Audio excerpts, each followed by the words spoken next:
Reaksyon ni Paolo Avellino halos napangangasa na kita kay Kim Chiu.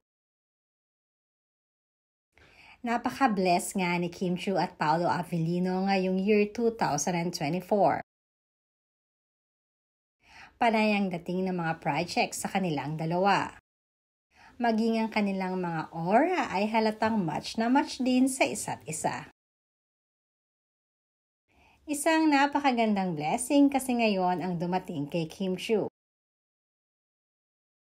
Dahil kung ating matatandaan itong nakaraang buwan, ay may na-share sa atin si Kim sa kanyang social media account na kasama niya ang kanyang glam team sa isang shooting na mapapansin na parang may nakarol yung hawak-hawak na kartulina si Kim Chiu.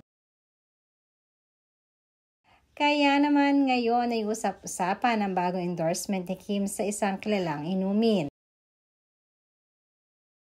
Dahil si Kim Chiu lang naman ang napiling bagong Tanduay calendar girl.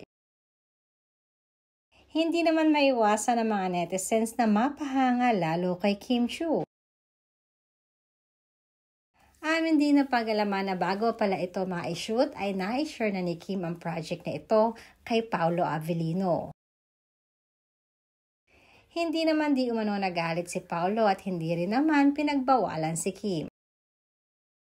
At ngayon na naglabas nga ng teaser ang Tanduay ay hindi inaasahan ni Paolo na ganito ka-sexy at kaganda ang magiging videos at photos ni Kim sa kalendaryong ito. Sa isang banda ay suportado di umano talaga ni Paolo itong si Kim Chiu sa lahat ng bagay dahil deserve di umano ni Kim ang lahat ng mga blessing na dumarating sa kanya.